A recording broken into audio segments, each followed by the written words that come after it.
His Divine Grace A.C. Bhaktivedanta Swāmi Prabhupāda. The movement he started is now known to millions around the world, yet he himself remained in the background. Without personal ambition, he worked humbly to spread Krishna consciousness, devotional service to the Supreme Personality of Godhead. Yet his achievements and personal character did not go unnoticed. The world's leading scholars and religionists praised his unique contribution, and thousands grew to love him as their dearmost friend and well-wisher. In his memory, his disciples erected a stunning memorial in the hills of West Virginia, now visited by 500,000 people a year. In this and many other ways around the world, Śrīla Prabhupāda is offered expressions of love by those whose lives he most deeply touched.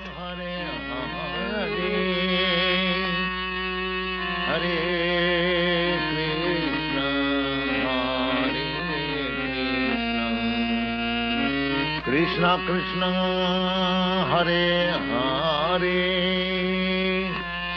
Hare Rama, Hare. Always remember Krishna, God, and never forget him. This was the goal of the rich spiritual culture that flourished in India for thousands of years. Even today, Lord Krishna is remembered and glorified through monumental achievements in architecture, art, drama, music, dance, and philosophy. Calcutta, 1896, the capital of India, the crown jewel of the British Empire, an elegant city of wide avenues and spacious parks. It is here that Aboy Charanaravinda Bhaktivedanta Swāmi is born. A pure devotee of Krishna from birth, Aboy Charan is raised in a well-to-do mercantile family. From infancy, he goes with his father to the Radha Krishna temple, and at age 4, the child spontaneously begins worshipping similar deities in his home. When Aboy Charan hears of Ratha Yatra, a traditional festival in honor of Lord Krishna, it further inspires his natural devotion. With his father's help, every year he holds his own small celebration, drawing the neighborhood children into the festivities. At age 8, Aboy Charan enters the nearby Mati Lal Seal School. After graduation, he attends Scottish Churches College, one of the most respected in Calcutta. At the time, Mahatma Gandhi is organizing his countrymen in a nationwide boycott of everything British. Gandhiism is surging through India, uniting her in a massive non-cooperation movement. Sensitive to British subjugation of India's culture and people, Aboy Charan becomes an early supporter of Gandhi's movement. But 1922 marks a turning point in Aboy Charan's life. He meets Śrīla Bhaktisiddhanta Saraswati Goswami, the greatest devotee of Krishna of his time. Śrīla Bhaktisiddhanta belongs to the disciplic succession of spiritual masters extending back to Lord Krishna himself. He convinces Aboy Charan that Krishna's spiritual message transcends India's dependent position. Nothing is more important. He requests Aboy Charan to spread Krishna consciousness in the Western world. Aboy Charan hears and is deeply impressed. By this time, Aboy Charan has a growing family. He moves to Allahabad and starts a successful pharmacy. All the while, his spiritual master's words remain implanted in his heart. In 1933, he becomes a disciple of Śrīla Bhaktisiddhanta, who comments, "He will do everything in due time." 3 years later, Śrīla Bhaktisiddhanta leaves this world, after again requesting Aboy Charan to preach in English. Aboy Charan takes his words to heart and starts writing prodigiously. In 1944, he single-handedly begins publishing and distributing Back to Godhead, a fortnightly. The first issue addresses the crisis of war. The Second World War within 20 years is scourging the earth. Back to Godhead points out that people throughout the world want an end to war. But so often they want God's kingdom without God, they cannot have it. All our plans will be doomed to failure by our own selfishness unless we turn to God. After the war, a boy Charan moves to Jhansi and founds the League of Devotees. He prepares a charter for an international organization, its members dedicated to a peaceful, God-centered life. Acharya Prabhakar, his first disciple, remembers. शिक्षा लेने के लिए, दीक्षा लेने के लिए उन्होंने प्रश्न किया. He was always teaching Krishna consciousness, and people came to him for knowledge. After hearing from him, many wanted to become his disciple. He told them, I can make you my disciple, but first you please chant the names of God and give up cigarettes, meat-eating, illicit sex, and gambling. But few people would agree to give up these habits. Then he said, Indians are imitating the Westerners. I will make disciples in the West. Then when the Indian people see Westerners following religious principles, they will also follow.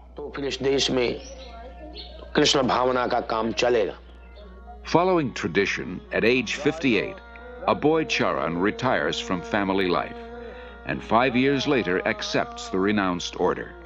He is now known as A.C. Bhaktivedanta Swāmi. He lives alone in the historic medieval temple of Radha Damodar in Vrindavan, engaged in deep studies and writing. It was in Vrindavan that Lord Krishna revealed his pastimes 50 centuries ago, and saintly persons throughout the ages have worshipped this land as the most sacred on earth. Unlike other holy men who live there, Bhaktivedanta Swāmi is not thinking of retiring. For him, Vrindavan is a source of inspiration, an ideal place to chant, worship, and write. Here he begins work on his life's masterpiece, translation and commentary on the monumental devotional classic Śrīmad Bhagavatam. Bhaktivedanta Swāmi calls it a cultural presentation for the re-spiritualization of the entire human society. But often he leaves Vrindavan to print his magazine and books in nearby Delhi. Traveling takes time and tolerance, but Bhaktivedanta Swāmi accepts it as part of his spiritual mission to broadcast devotional service to Lord Krishna. He writes, our leaders have carefully set aside the treasure house of India's spiritual asset, and they are imitating the Western material way of life. But people are more unhappy than ever before because of the exclusion of the most important part of life, the spiritual aspect. In Delhi, Bhaktivedanta Swāmi personally distributes copies of Back to Godhead, and with small donations, struggles to maintain the publication. He regularly sees Surendra Kumar Jain, a printer. It was somewhere in the month of February 1956 that I first met Prabhupada. He came to my press for getting the magazine printed, Back to Godhead. I found that it was not very easy for him to collect money. He would come to the press practically every day, and after the printing was done, he would do everything himself. But he was a dedicated person, a very committed person. And at the times when he was not in a position to pay the bills, I would ask him, why are you running this? Why don't you stop it? He would say, no, it is my mission. And one day, Surendra Kumar, you will see that I will succeed in my mission. By 1964, Bhaktivedanta Swāmi completes 3 volumes of Śrīmad Bhagavatam. Prime Minister Lal Bahadur Shastri lauds his accomplishment and recommends his books for placement in India's public libraries.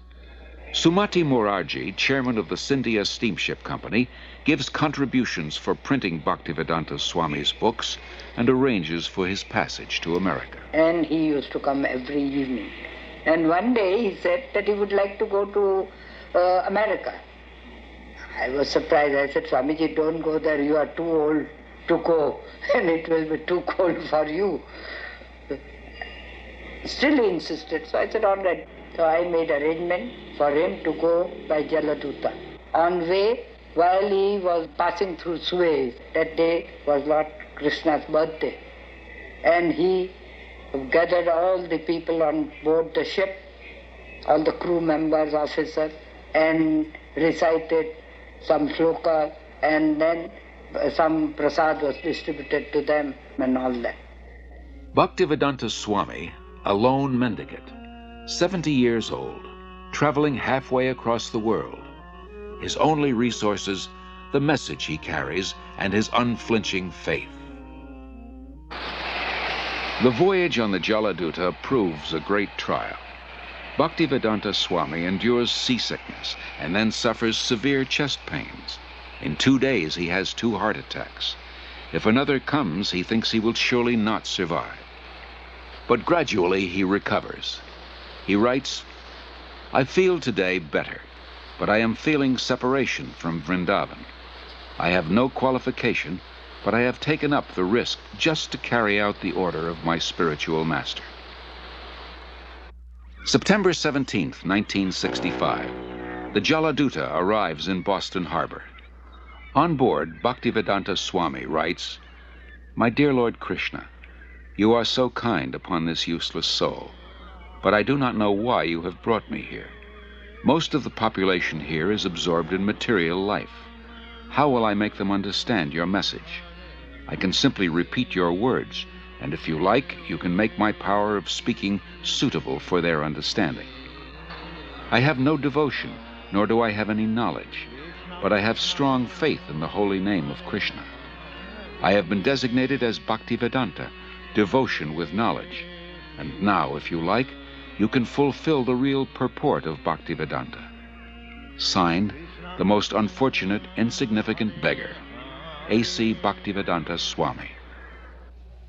Bhaktivedanta Swāmi first stays in Butler, Pennsylvania, in the home of a friend's son, Gopal Agarwal, and his wife Sally. The Swāmi was a friend of my husband's father, Mr. Agarwal, in Agra, India. And he asked me to sponsor the Swāmi, and that's what I did. And that's why he came to our house in the middle of the night one night. He stayed with us for a month in Butler. And I learned, over the time, I learned to love him as I would a father-in-law. He was a very sensitive and kindly type of person. He was indeed one of the most unusual men I've ever known in my life. The Swāmi came with so few possessions. He came with the clothes he had on his back. He had a typewriter, and he had his books. And he had a bag of cereal. Imagine coming to a country on the other side of the world with so little, and yet he came with so much in himself. The Swāmi brought a pan with him in which he cooked his food, and in fact cooked our lunch too. Our little boy was only 6 months old when he came, and the Swāmi was there when Bridge first stood, and he laughed and laughed to see him stand up. When he laughed, he was just oceanic. He just seemed to take in the entire universe when he laughed, and he laughed a lot. I enjoyed my association for that 1 month with him about as much as I've enjoyed anything in my life. Although comfortable in Butler, Bhaktivedanta Swāmi thought the most important philosophy in the world, Krishna consciousness, should be spread in one of the most important cities in the world, New York. He moves to 100 West 72nd Street. 3 months later, his typewriter and tape recorder for translating are stolen. Bhaktivedanta Swāmi later said, "I came to America risking my life. I was physically unfit and at the fag end of my days. Sometimes I did not know where to live, nor was I used to the severe cold. Seemingly I was alone for 1 year, but I never felt alone. I always felt the presence of my spiritual master, so I did not lose my enthusiasm, despite all difficulties." Bhaktivedanta Swāmi arrived in America during a decade of discontent. There's widespread dissatisfaction with America's war in Vietnam and with what some consider her racist, exploitative dealings at home and abroad. Disillusioned by the establishment, the youth create a counterculture of their own. Around the time Bhaktivedanta Swāmi came, waves of Americans are breaking away from the status quo, searching for an alternative. For a short time, Bhaktivedanta Swāmi lives in the Bowery in a loft given by a friend. Mukunda Goswami, who was attending his classes at this time, tells of their first meeting. He wore very thick glasses and had a big Sanskrit book spread out before him. His voice was very deep and resonant. He spoke with great authority, and the Sanskrit shlokas he spoke were very beautiful, very melodious. He was obviously a very distinguished scholar, and I became very curious, almost astonished as to how someone of his stature, he looked very much like an aristocrat, could be living and residing in the Bowery, the Skid Row of New York. And afterwards, I approached him to speak. I was standing, and he was sitting on his small dais, so he was looking up at me, and he had the look of a very happy, innocent young child. And I could see that he actually had all the time in the world for me. He wasn't short of time. I asked questions, he would answer. Then after some time, he moved to a somewhat better neighborhood on 2nd Avenue. We helped him rent a small storefront there, and he had an apartment in the back. And within a few weeks' time, this little storefront on 2nd Avenue, on the Lower East Side of New York, which was then populated by thousands of young hippies, had been transformed into a beautiful Krishna temple. Allen Ginsberg, I remember, began to come at that time. When he moved down the Lower East Side, I thought that was a stroke of brilliant social judgment, because traditionally, Swamis, yogis, Zen masters all moved uptown to the rich and were sponsored and funded by the rich, and you would find Krishnamurti living in elegant apartments on the Upper East Side with drawing rooms and French furniture, and here was Bhaktivedanta, like in the depths of Calcutta, where the hippies were, and where the acid heads were, and the freaks, and the amphetamine heads, and the meth monsters. So it seemed like he was actually bringing some kind of ray of song and light to the right place, the lower depths where it was needed, and where, of course, the glory side was the intellectual center in certain respects, in art and in advanced spiritual vibrations, particularly in the 60s. So it seemed historically just move on his part.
Told me about Love Celebration at Tompkins Square Park, which was last Thursday, or Thursday before last. And I knew I had been seeking a guru for a while. So Krishna sent me there, and I was there. And after meeting some of the initiates, I knew that the Swami really had to be into something. I came here in America in September 1965. I was wandering in the street, and some of the boys saw me, and gradually they came to me. My mission is to preach the philosophy of Lord Chaitanya, chanting Hare Krishna, Krishna Krishna, Hare Hare, Hare Rama, Rama Rama, Hare Hare. This transcendental vibration will cleanse the dirty things of the mind. It doesn't matter what he is.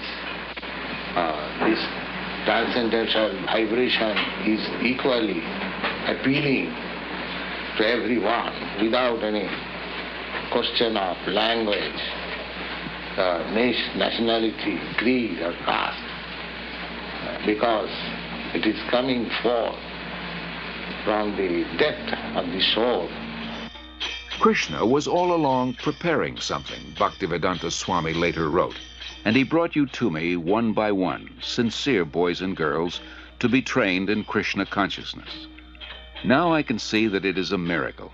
Otherwise, one old man with only a few books to sell for barely getting food, how could he survive? What to speak of introducing a God-conscious movement in a materialistic society?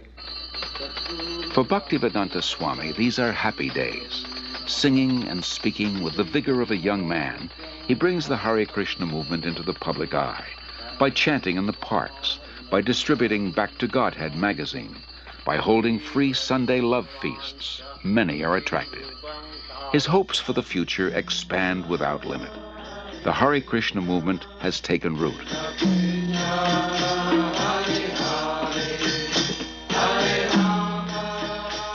Sometime in the spring of 1967, people handed me clippings from New York newspapers saying that there was a Swami in New York City.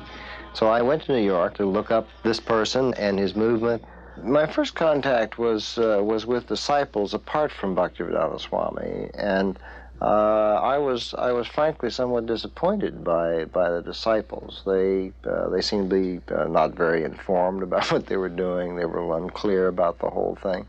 And yet they were terribly serious and terribly devoted to what they were about. And I couldn't put those two pieces together. You know, their confusion, uncertainty on the one hand, and their commitment on the other, until I met Bhaktivedanta Swami. And as soon as I met him, which was after several visits to the temple, I realized that this was the person who really made the whole thing go. But the impressive thing about that was he was never himself in the center. He never said, you should do this because of me. He always said, you should do this and I should do this because of Krishna. When he gave them instructions to do what they thought were impossible things, like he told one of the early disciples, go start a magazine. The guy had never had any contact with a magazine before in his life except to read one. And he said, how am I to do that? And Bhaktivedanta Swami said, Krishna will help you. He was just astonishing in terms of the personal impact that he had on people, the way that he was able to give them confidence in themselves, but more importantly, give them confidence that there was a guide who was leading them and would give them the strength that they needed. Bhaktivedanta Swami does not belong to New York. He belongs to Krishna. So when a few of his followers invite him to San Francisco, he goes and introduces the freewheeling youth to Krishna, his ancient culture, his spiritual food, his eternal chant, the way to stay high forever. In the heart of the hippie movement, Haight-Ashbury, Golden Gate Park, and in the hearts of the hippies, the Hare Krishna mantra resounds with unimagined potency.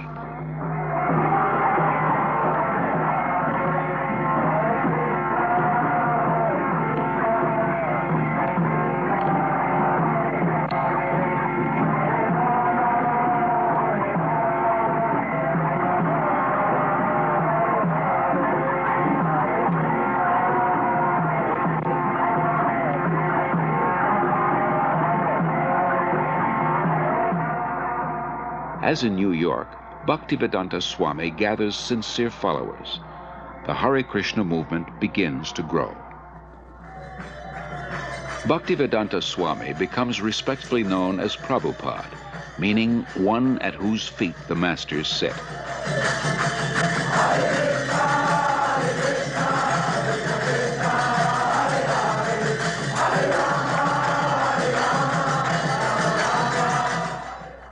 From Montreal, Prabhupada sends 6 disciples to open a temple in London. Yamuna Devi Dasi remembers. So we went to London that fall, and although we had no permanent place of residence and we were completely dependent on Krishna, somehow or another, by the enthusiasm that Śrīla Prabhupāda had given us in Montreal, we were able to make contact with George Harrison, who was a member of the Beatles at the time. And he was such a pleasant person to be with. He so much appreciated the Hare Krishna mantra that he immediately said, let's make a 45 record. So we'd cut a record, and he was very pleased with it, did a little background music on it, and it was released, and Apple organized tours for us. We went to Germany and France and had television coverage.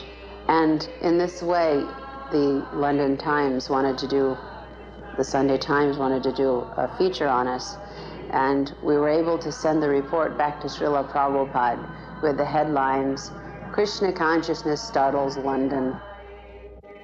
As people come to him, convinced of the Krishna conscious philosophy, Śrīla Prabhupāda accepts them for initiation, not on the basis of birth, as in the rigid Hindu caste system, but on the basis of qualification and sincerity. In the whole history of Indian spiritual life, no one has ever attempted something as bold and seemingly impossible, to transform Westerners into full-fledged devotees of Lord Krishna. But by his intense spiritual energy and compassion, Śrīla Prabhupāda is successful beyond his own expectations. How old is the movement? Well, from historical point of view, it is about 5,000 years old. Why has it just begun to really catch on in the Western world? I mean, just recently, in recent years, has it begun to sweep the Western world? Why is this? The Western world, the younger generation were being frustrated, the hippie movement. So, when they saw something tangible, they accepted it. What things would, if everyone in the United States believed in Krishna to the extent that you do, what would happen to this country? How would it be transformed? They'll be very happy and peaceful. There will be no more hippies. What would you describe as a hippie? Someone who smokes? You know better than me. Something extraordinary. The thing that really inspired me the most about Śrīla Prabhupāda was his complete dedication to his devotees. The thing that Prabhupada liked the best was to be with his disciples. It wasn't that he took on large amounts of disciples and then sat back and then just pushed them to do this and that and the other for himself. He did more for us than we ever did for him. And traveling with him personally, I got to see what a tremendous sacrifice he made for us. That even when he was ill, he would still preach.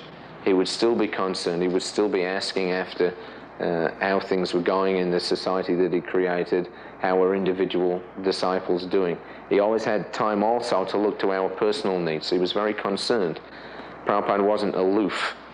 All he really wanted was us to reciprocate the love that he gave to us. And if we reciprocated, he would give us more. So my personal experience with Śrīla Prabhupāda was that I found in him a person that I could actually genuinely, fully give myself to. In Śrīla Prabhupāda's eyes, Krishna consciousness is not an armchair philosophy or a part-time religion. It is a way of life, a transcendental culture that can end man's political, economic, and social problems. To realize his vision, Śrīla Prabhupāda circles the globe 14 times in 12 years, inspiring his followers and discussing Krishna consciousness with all interested persons. His door is open to everyone. Actually, nothing is private property. Everything belongs to God. Rather, we have stolen God's property and claiming my property. Then in Australia, the Englishman came here, but is that the property of the Englishman? It was there. America, it was there. And when everything will be finished, it will be there. In the middle we come and claim, it is my property and fight. To revive the Krishna conscious tradition in its full richness, Prabhupada envisions God-centered, self-sufficient farm communities based on the principle of plain living and high thinking. The first such community begins on 133 acres in the hills of West Virginia. Prabhupada calls it New Vrindavan, after Krishna's place of pastimes in India. In 1972, Śrīla Prabhupāda begins a Krishna-conscious primary school system in Dallas, Texas. Śrīla Prabhupāda very practically introduced a primary school system to teach children self-realization along with regular studies. This means that the Gurukul system is unique in that the educators are themselves free of vices. We could hardly find an institution where the faculty members are free of loose sexual relationships, intoxication, smoking, although they may have good credentials academically. That would be rare to find. But in Krishna consciousness, the teacher must also be on the platform of pure devotional service, because the children are very impressionable and they'll learn whatever their educators are actually doing, not just what they're saying. So these were some of the principles that Śrīla Prabhupāda introduced in Gurukula. Śrīla Prabhupāda gradually trains his disciples in the time-honored tradition of deity worship to help them advance spiritually. He explains, "I have introduced this system of deity worship among the non-believers, the atheists. Krishna cannot be understood with our present senses, but by his kindness he agrees to personally appear as the deity to accept our service. When we are attracted to the beautiful form of the deity, we will forget our attraction for material things. And as we serve the deity, we will develop pure love of God. Then our lives will be successful."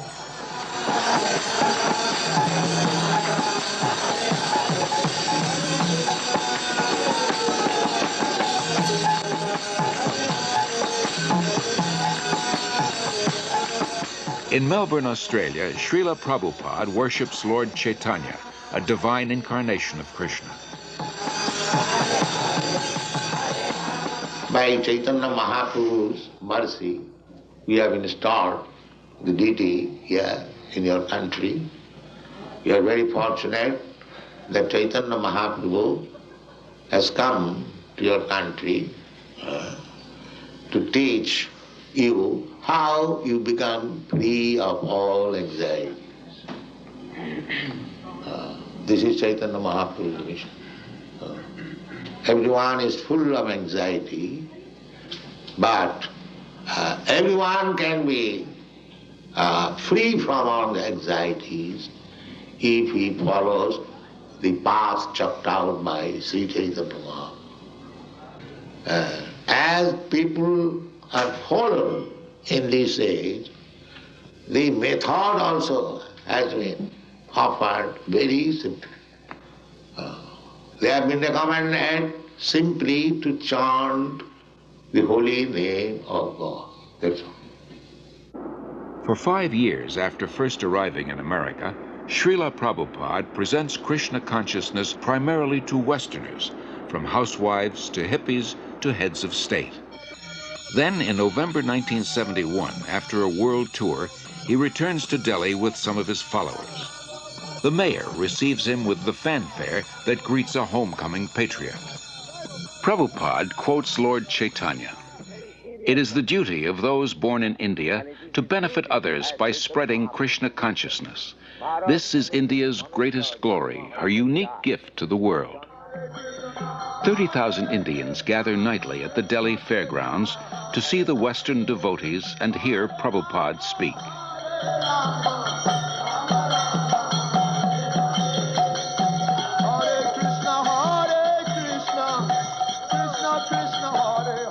To bring about this change in India, that the revival of Krishna consciousness, Prabhupada's plan was to bring his dancing white elephants. He told us that when I bring my Western disciples to India, they will all come to see my dancing white elephants, he said. So we were actually very fond of being Prabhupada's dancing white elephants. We took that as our the special mercy of Prabhupada on us, that we could be his dancing white elephants and help him in any way we could to preach Krishna consciousness in India. Prabhupada was told by an astrologer in Navadip in West Bengal that when he saw Prabhupada's face, a photo of Prabhupada, he said, this man, he has the ability to make a house in which the whole world can live peacefully. To make a house in which the whole world can live very peacefully. And when I told Prabhupada that, he said, yes, that is my mission, that within Krishna consciousness, the whole world can live peacefully. While the Hare Krishna movement spreads worldwide, Śrīla Prabhupāda wants to nurture its roots in India. He journeys to Mayapur, West Bengal, the birthplace of Lord Chaitanya. It was Lord Chaitanya who inaugurated, 500 years ago, the congregational chanting of God's holy names. In Mayapur, devotees purchase a small tract of land and start constructing an international guest house. For a handful of devotees who know nothing about construction, this is not an easy task. Śrīla Prabhupāda directs and encourages them. For ourselves, he says, we are happy and satisfied living in a grass hut. But if we simply have a hut, who will come here? The more we develop our land, the more people will be attracted. Prabhupada plans to build a temple of understanding to house the world's largest planetarium, and around it, a spiritual city with schools, shops, farms, and many temples for worshiping Lord Krishna. Within the hearts of India's people is a natural respect for the eternal Krishna-conscious culture. Many come forward to take part in Śrīla Prabhupāda's movement and accept initiation from him. No one should go hungry within a 10-mile radius of the temple, Prabhupada instructs. In March 1972, devotees start the ISKCON Food Relief Program, distributing prasad, vegetarian food offered to Lord Krishna. As the Mayapur project develops, Prabhupada invites his disciples from 6 continents to join together yearly on the anniversary of Lord Chaitanya's appearance. Prabhupada wants them to be purified and inspired by remembrance of the Lord in his holy land. In Vrindavan, Śrīla Prabhupāda treats his followers to a guided tour of the holy places and personally relates Lord Krishna's pastimes. The devotees relish a bath in the sacred waters of the Yamuna River.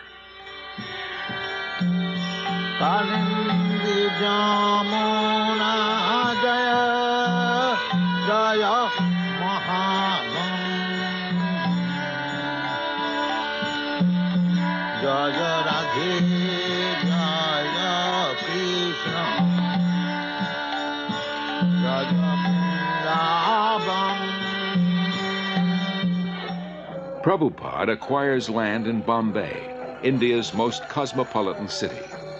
Although he has only a hut for a temple, Prabhupada envisions an international cultural center.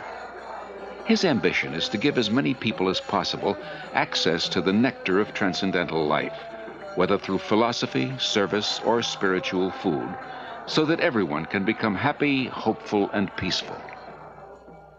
Dr. N.D. Desai, a leading Bombay industrialist, recalls. From 1971 through 1977, I must have met Prabhupada many, many times. And each time I met Prabhupada, I would try to find fault with him. And even I would try to make him angry, or I once even tried to find out whether he was greedy. I just couldn't find any fault with him. In fact, you know, in matter of business life or daily life, we do try to see the weakness of the other person, and sometimes we try to, as a businessman, try to take advantage. But here was a person who just wouldn't become agitated. There was absolutely no lust in him. There was no greed in him. There was, I couldn't see a spot of jealousy in him. And then I realized, after 6 years of that he was a very empowered, divine person. Gradually, Śrīla Prabhupāda says, I am seeing all my dreams being fulfilled. In Bombay, a spacious marble temple, a theater, a restaurant, a library, and a twin-towered 7-story hotel. In Mayapur, the planned spiritual city develops. Hare Krishna, Krishna Krishna. In Vrindavan, the popular Krishna Balaram temple, an international guest house, and a secondary school.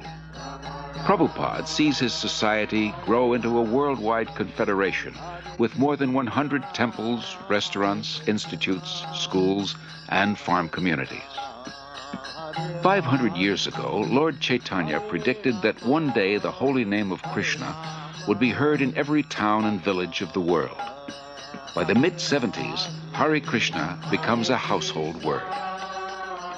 When I first met the first Hare Krishnas, I can remember how surprised I was, and really I wondered what this meant. The costumes and the chanting and the shaved heads appeared a little strange, a little bizarre to me. But the more I came to know the movement, I came to find that there was a striking similarity in the essence of what they were teaching and saying, and in my understanding of the original core of Christianity. That is, living simply, not trying to accumulate worldly goods or profit, living with compassion toward all creatures, sharing, loving, and living joyfully. I am impressed with how much the teaching of one man in the spiritual tradition that he brought has impacted itself into the lives of so many people. So in my own view, his contribution is a very important one and will be a lasting one. As a child, Śrīla Prabhupāda celebrated Ratha Yatra near his home in Calcutta with his playmates. Years later, he is still celebrating the Ratha Yatra festival, but now on the main streets of 20 large cities around the world, and with hundreds of thousands of disciples and guests.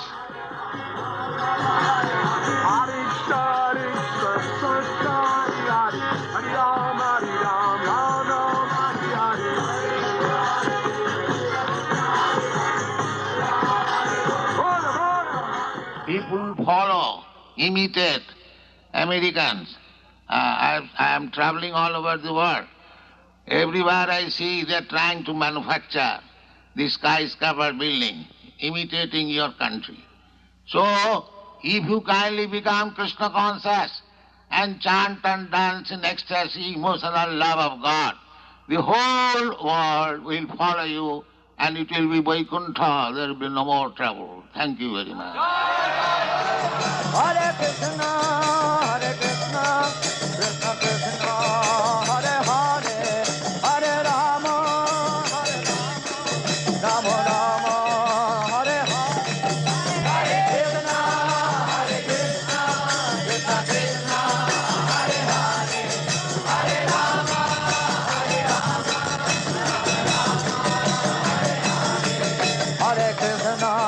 Hare Krishna, Krishna Krishna, Hare Hare, Hare Rama, Rama Rama, Hare Hare. Hare Krishna, Krishna Krishna, Hare Hare, Hare Rama, Rama Rama. Whether before huge crowds or a few disciples or alone, Śrīla Prabhupāda's mood of devotion prevails.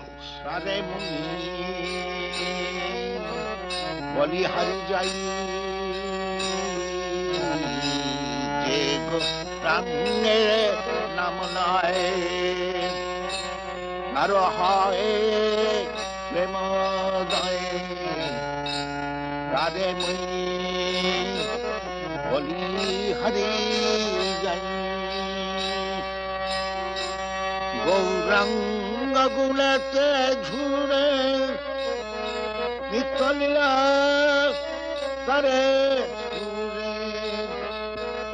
Gauranga gulate jhure, Nitalila tare. Sejana bhakti hari.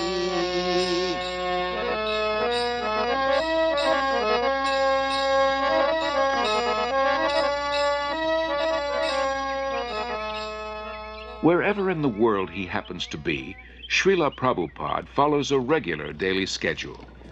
In the quietude of the early mornings, he goes out for lengthy strolls and shares intimate moments with a small group of students and guests. Rejecting superficial and dogmatic thinking, he carefully guides his students to increased insight and understanding. After his walk, Śrīla Prabhupāda greets the deities of the Supreme Lord, offers obeisances, and lectures on a verse from Srimad Bhagavatam.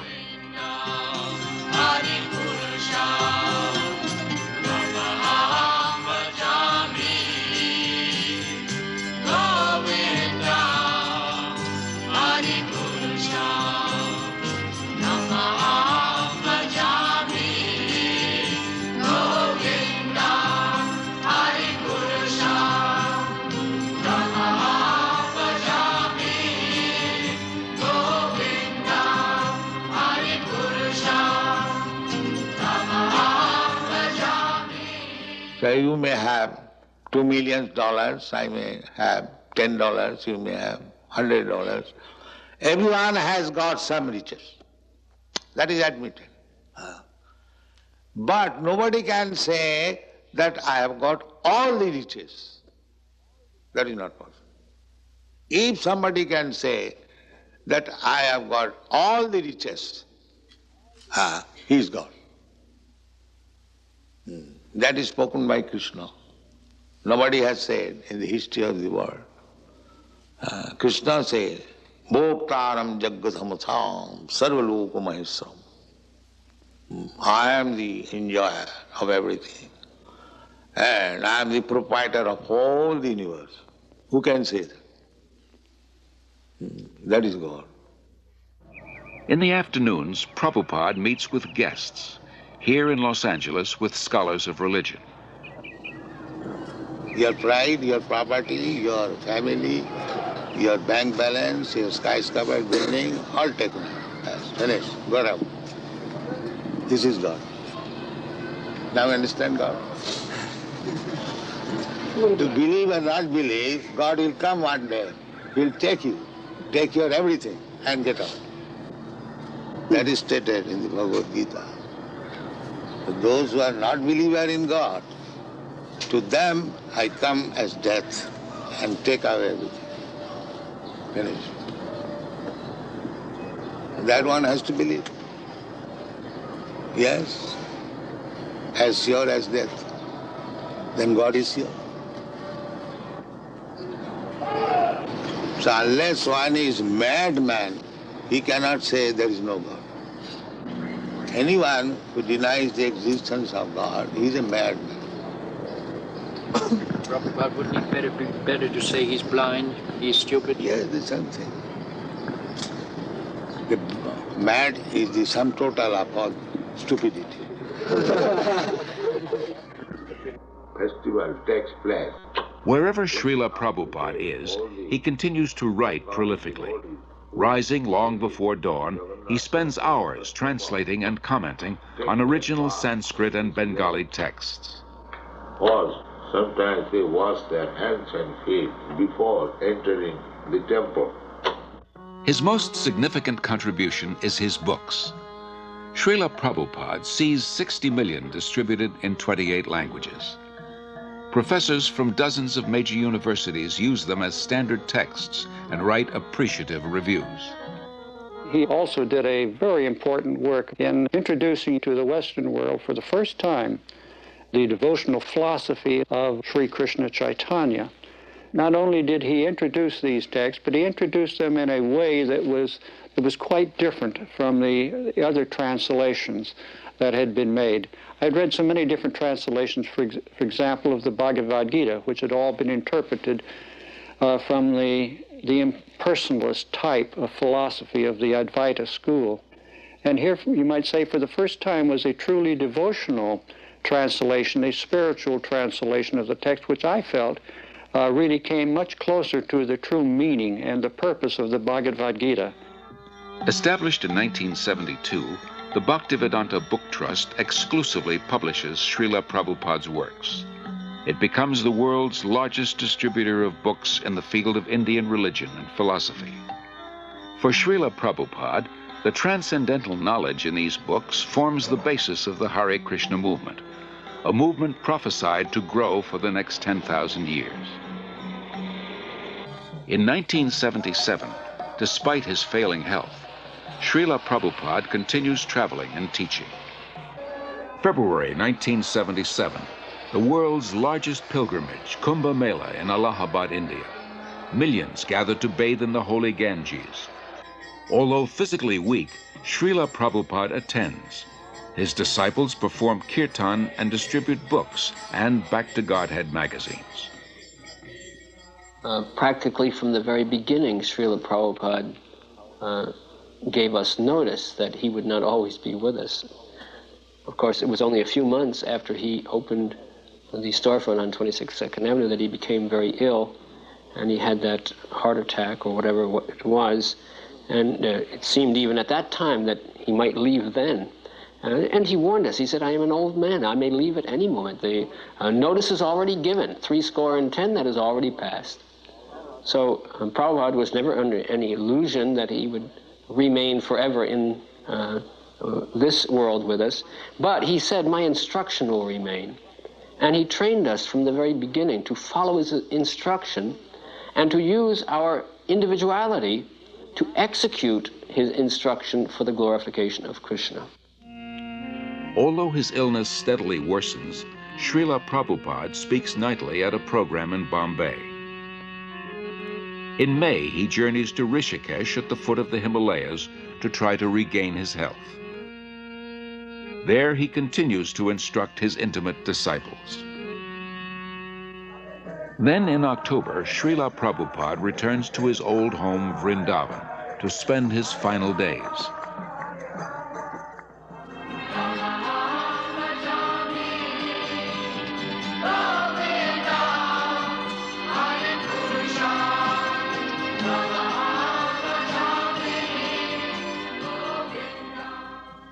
Even though he is physically incapacitated, Śrīla Prabhupāda's intellect remains clear. He continues dictating translations and comments on his life's work, Srimad Bhagavatam, until days before he departs from this world. Everything is active, moving by the supreme desire of Krishna.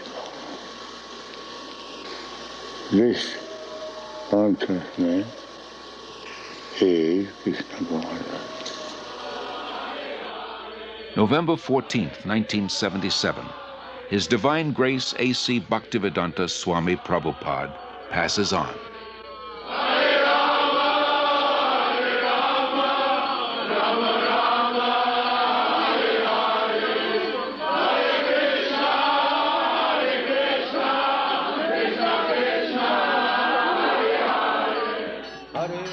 That divine personality who spoke on different subjects with thousands of meanings, who imparted knowledge in thousands of ways, and who inspired thousands of devotees, has now returned to his Lord, Sri Krishna. Being kind to his devotees, Lord Krishna gave them the association of Śrīla Prabhupāda. Being independent in his desires, the Lord has now broken that association. Yet Śrīla Prabhupāda remains. He lives forever in his teachings, and he lives forever in the hearts of his followers as their ever well-wisher.